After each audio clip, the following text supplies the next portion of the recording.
कैसे आप सभी लोग, आशा करता हूँ कि अच्छे होंगे। आइए, आज मैं अपने YouTube चैनल अजय 10+2 पर आपका हार्दिक स्वागत करता हूँ। आइए देखते हैं, चैप्टर 4 का एक्सरसाइज है 4.4 का क्वेश्चन नंबर पहला है। क्वेश्चन है, निम्न द्विघात समीकरणों के मूलों की प्रकृति ज्ञात कीजिए। यदि मूलों का अस्तित्व हो तो उन्हें भी ज्ञात करना है। आइए देखते हैं किस तरीके से हम इस क्वेश्चनों को हल करते हैं। पहला हमारा क्वेश्चन है पहला क्वेश्चन है मतलब यहां से लिख लेंगे दी गई समीकरण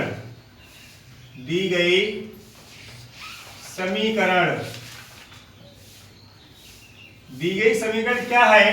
जो हमारी समीकरण दे रखी है 2x² माइनस के 3x प्लस के 5 बराबर 0,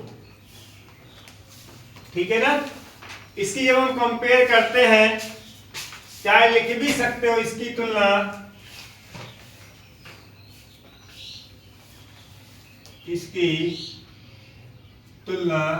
ax² प्लस के bx प्लस के c बराबर 0 से करने पर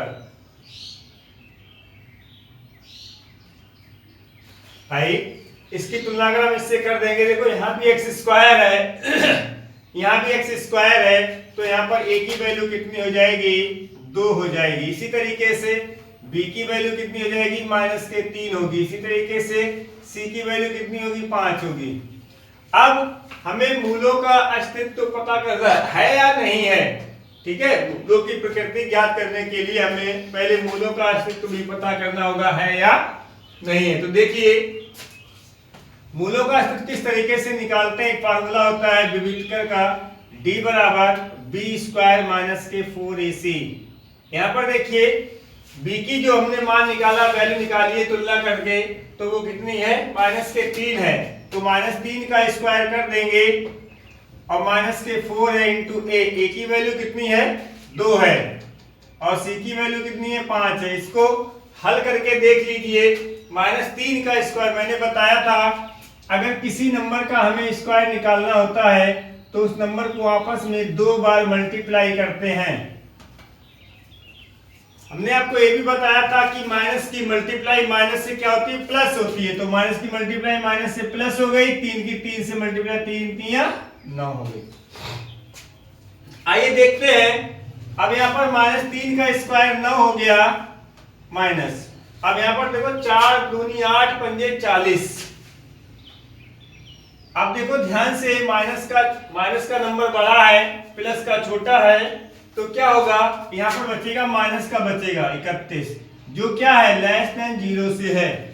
जब हमारी d की वैल्यू अगर लेस देन मतलब 0 से कम होती है तो कोई भी अस्तित्व नहीं होता है, ठीक है।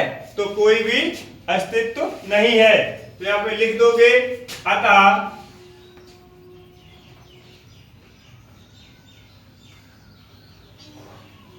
समीकरण का कोई भी वास्तविक मूल नहीं होंगे।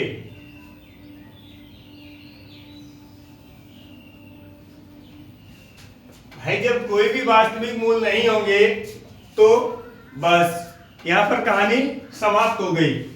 जब भाई कोई भी वास्तविक मूल नहीं है तो हमें इसको आगे सॉल्व ही नहीं करना है, ठीक है। आशा करता हूं ये क्वेश्चन आपको अच्छे से समझ में आ गया होगा। आइए देखते हैं इसी तरीके से इसका क्वेश्चन नंबर दूसरा देखते हैं।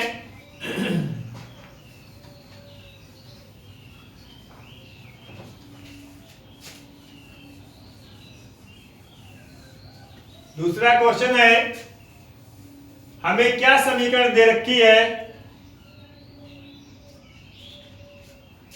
हमें जो दी गई समीकरण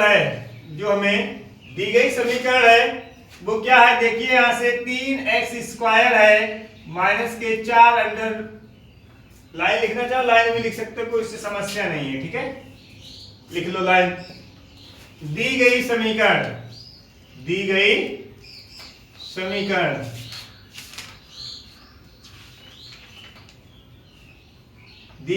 हमारी क्या है? 3x² है माइनस के 4√3x है प्लस के 4 बराबर 0। ठीक है, दी गई समीकरण इतनी है। अब क्या करोगे? इसकी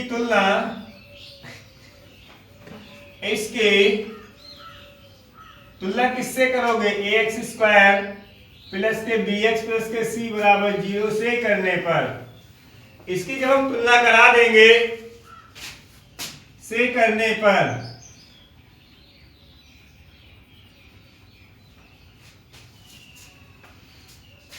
इसकी जब तुलना कराएंगे तो देखिए a की वैल्यू कितनी होगी? 3 हो जाएगी। a की वैल्यू कितनी होगी?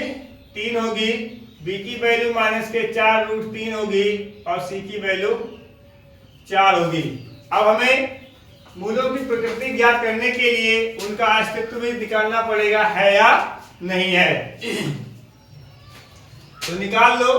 विविक्त का d बराबर क्या होता है? b² माइनस के 4ac होता है, जहां पर b की वैल्यू क्या है? 4√3 का माइनस 4√3 का स्क्वायर माइनस के 4, a की वैल्यू 3 है और c की वैल्यू 4 है।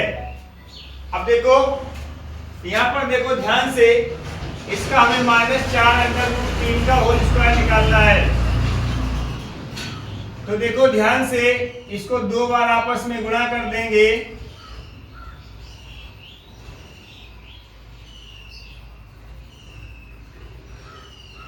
देखो मैंने आपको बताया था कि माइनस की गुणा माइनस से क्या होती? प्लस होती। 4 की गुणा 4 से क्या हो गई? 16 हो गई। और √3 की गुणा √3 से केवल 3 होगी कि यहाँ पे √ खत्म हो जाता है, केवल नंबर बचता है। ऐसा क्यों होता है ये भी समझ लो। देखो वरना कहोगे आपने लिख दिया डायरेक्ट, आपको तो याद है, हमें क्या मालूम कैसे आ गया, है ना। देख लो √3 की गुणा √3 से, यही तो है ना भाई। किसी के ऊपर अगर √ लगा होता है तो इस √ को हटा के हम इसकी पावर ऐसे 1/2 भी तो लिख सकते हैं। देखो अब देखो ध्यान से, इसी तरीके से इस पाले पे भी लिख लोगे, 3 की घात 1/2 लिख लोगे। जब देखो जो दोनों के अगर बेस सेम है और मल्टीप्लाई का साइन है तो क्या करते हैं? एक बार लिखकर इन घातों को जोड़ देते हैं। देखो ठीक है। अब देखो ध्यान से, देखो यहां पर दोनों के आधार समान है, ठीक है, बेस। तो ऊपर वाले नंबर को प्लस कर लेते हैं। देखो ध्यान से भाई, फ्रैक्शन को तो हल करना आता है आपको। इस तरीके से 1/2 को और 1/2 को हल करो। देखो दोनों के हर बराबर है तो एक ही बार तो लिख रहे हैं और अंशों को जोड़ लेते हैं। यही तो किया है हमने, तो बस आ गया भाई। देखो यहाँ पर क्या हो जाएगा? 3 की पावर 1 और 1 2/2 हो जाएगा। ये क्या होता है? 1 होता है। तो कितना बचा? देखो 3 ही तो बचा है, वही हमने लिखा है। देखो बस कुछ नहीं करना है। अब तो समझ में आ रहा होगा। अब देखिए तो यहाँ पे देखो 4 माइनस 4√3 का स्क्वायर कितना हो गया? आपका हो गया 16 तिया 48 हो गया। कितना हो गया है? 48 हो गया। ये 48 हो गया है। तो यहाँ पे इसको लिख लोगे 48 लिख लोगे, माइनस 4 तिया 12 चौक 48। अब देखो ये क्या है? बराबर 0 के आ गया है भाई। जब ये 0 के बराबर आ गया है तो इसके क्या होंगे? वास्तविक मूल होंगे। ठीक है, क्या होंगे? वास्तविक मूल होंगे। अतः यहां पे लिख दोगे, अतः समीकरण के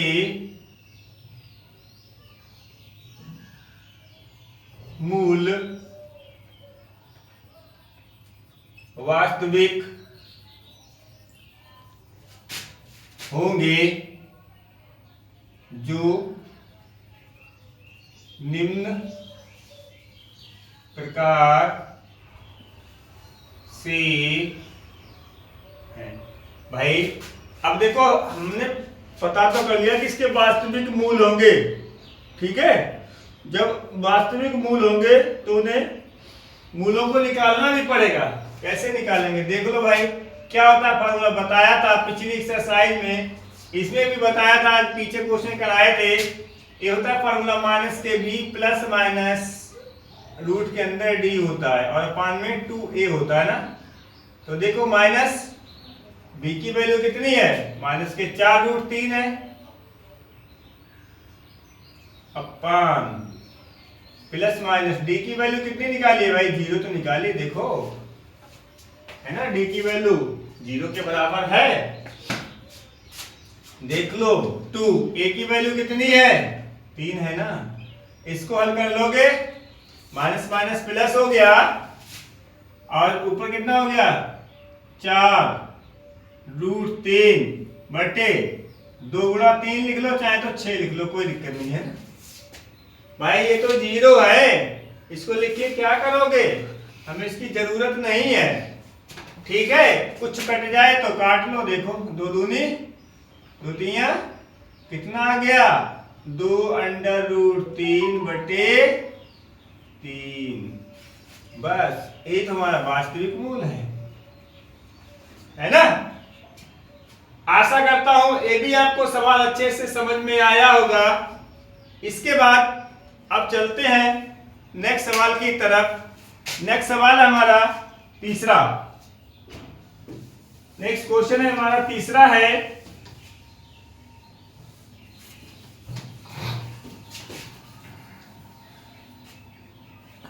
तीसरा क्वेश्चन है हमारा क्या है, 2x² है,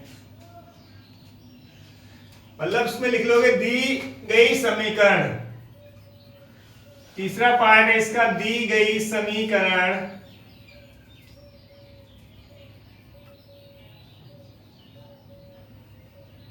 दी गई समीकरण क्या है, 2x² है माइनस के 6x प्लस के 3 बराबर 0 है। क्या करोगे इसकी तुलना,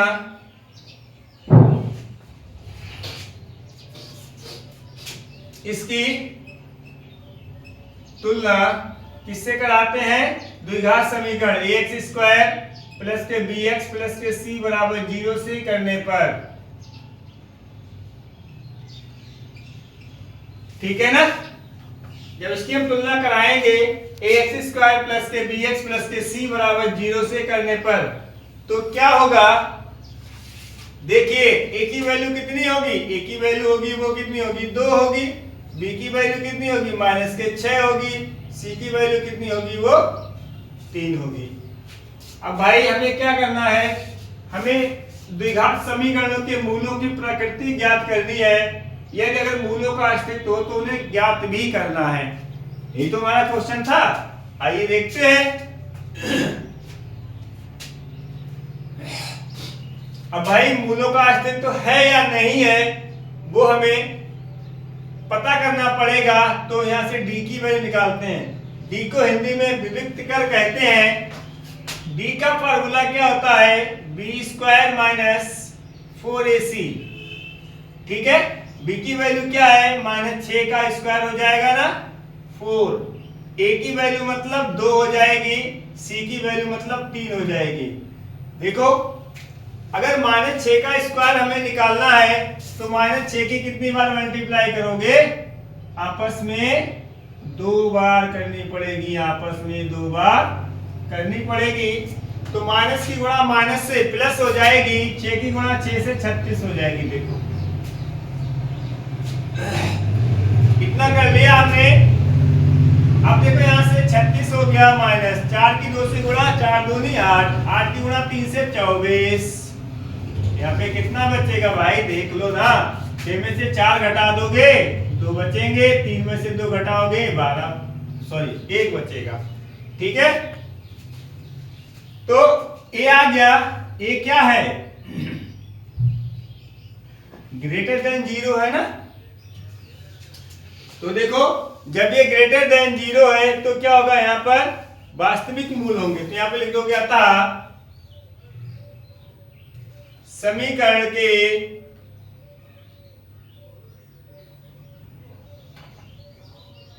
वास्तविक मूल होंगे जो निम्न है।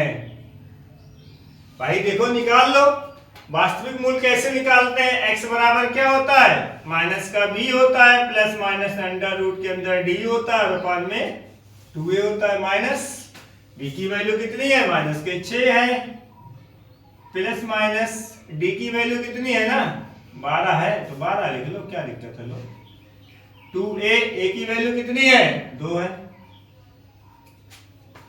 देख लो भाई, माइनस माइनस प्लस, यानी कि 6 प्लस माइनस, इसको क्या लिख लोगे? देखो समझा दें आपको, वरना कहोगे अरे आपने तो लिख दिया, आपको तो आता है सब, आपको सारी रटी हुई है। ऐसा नहीं, हम आपको बता देंगे, समझा देंगे आराम से। देखो अंडर रूट 12, इसके भाई गुणनखंड तो करना आता है। 12 के कितने होंगे? देखो 2 गुणा 2 दूनी 4, 3 12। अब यहाँ जब यहाँ पर अंडर रूट लगा होता है तो यहाँ पर दो दो नंबर का एक पेयर बनाते हैं, एक जोड़ा बनाते हैं, जिसमें से एक नंबर को बाहर लाते हैं। जब हमें वर्गमूल निकालना होता है तो दो दो का एक जोड़ा है, एक बाहर आ गया, अंदर कितना बचा है? 3। ठीक है। अब देखो यहां पर क्या हो जाएगा, इसको हम क्या लिख लेंगे? 2 अंडर रूट 3 लिख लेंगे और अपान में कितना होगा? 4 होगा। चाहे तो 2 कॉमन लेके कट भी कर सकते हो, ऐसे भी आंसर ठीक है, वैसे भी ठीक होगा। तो ये तो आपका वास्तविक मूल हो जाएगा। ठीक है।